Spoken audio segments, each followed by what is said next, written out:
दोस्तों, आप सबके मन में सवाल आता होगा, क्या सच में अपना प्यारा भारत विश्व गुरु बन पाएगा, या जो देश में अभी चल रहा है ये ऐसे ही फेंका जा रहा है। प्राइम मिनिस्टर मोदी का जो सपना है 2047 तक भारत को विकसित भारत बना देना है, is it possible? If yes then how? कैसे पता चलेगा कि हम विश्व गुरु बनने के लिए तैयार हैं या विश्व गुरु बनने के लिए उस तरह से वर्क कर रहे हैं? आखिर भारत का टारगेट क्या है? हाउ कैन वी से कि भारत विश्व गुरु बनने के लिए तैयार है, विश्व गुरु बनने के लिए तैयारी कर रहा है? भारत का प्लान क्या है? 2047 तक भारत कैसे एक विकसित कंट्री बन पाएगा? Let me show you some video.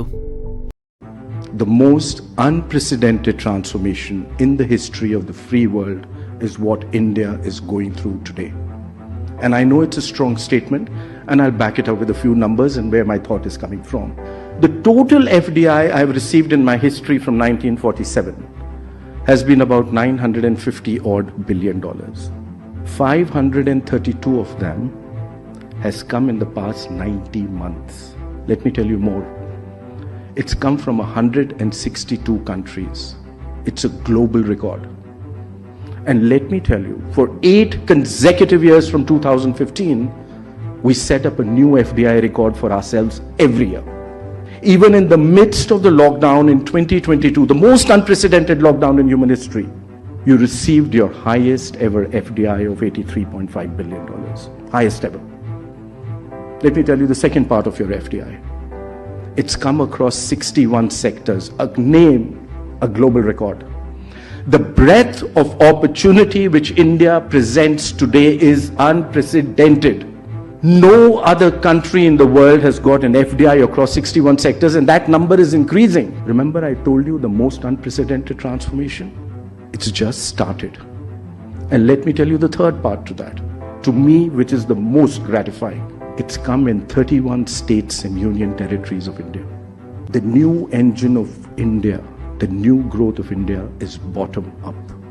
The new growth of India is not just the 7 big cities of this country, but every small little town, which for the first time in my history is a part of my entire growth process. Let me take you to a top block to that. I'm at GDP today of 3.5 trillion. The first trillion took me 67 years. The second trillion took me 8 years. The third trillion took me 5 years. Are you seeing where I'm progressing? But let me tell you something more interesting.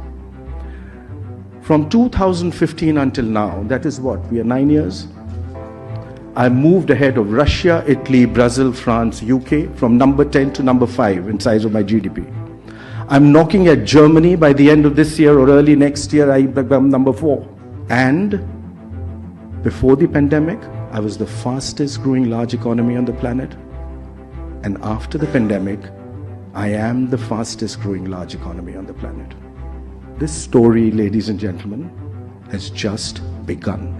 ये बोल रहे हैं कि 1947 से लेकर के अब तक भारत के पास एफडीआई यानी कि फॉरेन रिजर्व 950 बिलियन डॉलर का आया। 520 बिलियन डॉलर सिर्फ अभी के 90 महीनों में आया है, यानी कि 8 से 9 साल के अंदर। अब गाइस आप जरा सा सोच करके देखिए, 1947 में हमारा देश आजाद हुआ, उस टाइम से लेकर के अब तक का जो टोटल एफडीआई है उसका आधा से ज्यादा सिर्फ 90 महीना में हुआ है। दिस इज द रिकॉर्ड तोड़ ग्रोथ कि जो चीज 1947 से लेकर के अब तक नहीं हो पाया उसको वर्तमान सरकार ने 90 महीना में करके दिखाया। अभी हमारा जीडीपी 3.5 ट्रिलियन डॉलर के आसपास है और बहुत जल्द हम 4 ट्रिलियन पहुंचने वाले हैं। अपने प्यारे भारत को 1 ट्रिलियन का जीडीपी बनने में 67 साल लगा, 67 ईयर। 1 ट्रिलियन इकोनॉमी से 2 ट्रिलियन इकोनॉमी पहुंचने में 8 साल का समय लगा। 2 ट्रिलियन इकोनॉमी से 3 ट्रिलियन इकोनॉमी पहुंचने में 5 साल का समय लगा। लेकिन 2015 के बाद से अब तक यानी कि पिछले 8 से 9 साल के अंदर ऑल ओवर वर्ल्ड में हमारा जीडीपी रैंक 10 नंबर पर था और सिर्फ 8 से 9 साल के अंदर हमने इटली, ब्राजील, फ्रांस, रसिया, यूके, अभी भारत 5वें नंबर पर है। और वर्ल्ड के जितने भी एक्सपर्ट्स हैं, चाहे वो IMF हो,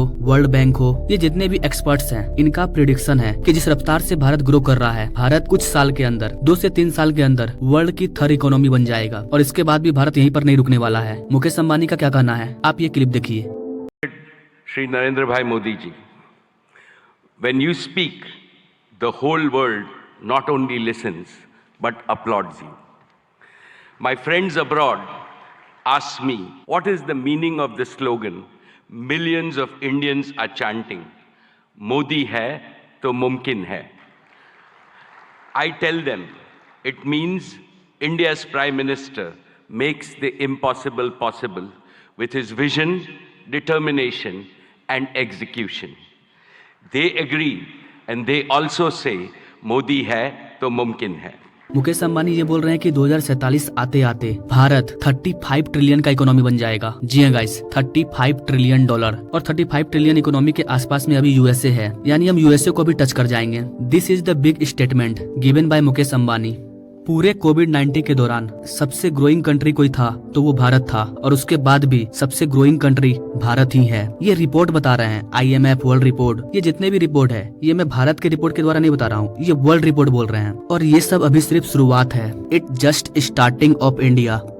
और ये तो सिर्फ FDI की बात थी, ऐसे ही हर एक क्षेत्र में भारत ने कई वर्ल्ड रिकॉर्ड बनाए हैं। अभी अपना प्यारा भारत रोड नेटवर्क के मामले में अमेरिका के बाद दूसरे स्थान पर है। 2014 के बाद से अब तक भारत में जितने भी एक्सप्रेसवे हाईवे का निर्माण हुआ है वो 1947 से लेकर के 2014 तक का 3 से 4 गुना से भी ज्यादा है। दुनिया का सबसे बड़ा स्टेचू अपने भारत में, दुनिया का सबसे बड़ा रेलवे ब्रिज अपने भारत में, दुनिया का सबसे बड़ा स्टेडियम अपने भारत में, और ये सारे वर्ल्ड रिकॉर्ड ये सिर्फ 8 से 9 साल के अंदर हुआ है। पूरे भारत का इतिहास पलटा के देख लीजिए, 2022-23 में जितने भारत को नए वंदे भारत ट्रेन मिले हैं इतना कभी नहीं मिला। 2 साल के अंदर पूरे भारत के हर एक जिले में जहाँ पर रेलवे ट्रैक है वहाँ पर नया वंदे भारत पहुँचा है। ऐसा कोई राज्य नहीं है जहाँ वंदे भारत नहीं पहुँचा हो। जहाँ पर ट्रैक बिछा था वहाँ वंदे भारत पहुँचा है। जम्मू कश्मीर जैसे इलाके में भी वंदे भारत ट्रेन पहुँचने वाला है। पूरी दुनिया में कोई ऑर्गेनाइजेशन अगर सबसे ज्यादा लोगों को रोजगार देती है तो वो है भारतीय रेलवे। भारत का रेल नेटवर्क पूरी दुनिया में नंबर 1 पर है। अभी कल जो अटल सेतु का निर्माण किया गया उसका सैटेलाइट व्यू बहुत ही गजब का है। अटल सेतु भारत का सबसे बड़ा समुद्री ब्रिज है जो कि 21 किलोमीटर लंबा है, जिसमें से 16 से 15 किलोमीटर सिर्फ समुद्र के ऊपर बनाया गया है। पाकिस्तान और भारत दोनों एक साथ आजाद हुए थे, लेकिन आज पाकिस्तान कहाँ है और भारत कहाँ है? आप खुद देखिए। अगर भारत में लोकतंत्र नहीं होता तो आज भारत इतना विकसित नहीं होता। पाकिस्तान के PM अलग अलग देशों में जाकर के भीख मांग रहे हैं कि मेरी मदद कर दीजिए, आप मेरे भाई हैं। और जिन लोगों के पास जाकर के पाकिस्तान भीख मांग रहा है वो लोग भारत के साथ हाथ मिला रहे हैं। ये पावर है भारत की। तो अपना प्यारा भारत पूरी तरह से विश्वगुरु बनने के लिए तैयार है। बस भारत में ईमानदार सरकार की जरूरत है जो अपना सब कुछ छोड़ करके खुद को देश के लिए समर्पित कर सके, जिसका हर पल भारत के नाम हो, जिसके हर सांस में केवल भारत का विकास हो। वही व्यक्ति भारत को विश्वगुरु बना सकता है। और वो व्यक्ति कौन है ये आप सभी जानते हैं। अपना प्यारा भारत 2047 तक एक विकसित कंट्री बनेगा या नहीं बनेगा ये आपके वोट पर डिपेंड करता है कि आप कैसे सरकार को ला रहे हो, वो सरकार ईमानदार है या नहीं है। भारत में क्या चेंज हुआ इसे देखने से पहले आप 2014 के पहले का आंकड़ा देखिए और अभी वर्तमान के आंकड़े से मिलाइए और फिर उसको कंपेयर कीजिए कि कौन से काल में कितना ज्यादा विकास हुआ है। क्योंकि 2014 के पहले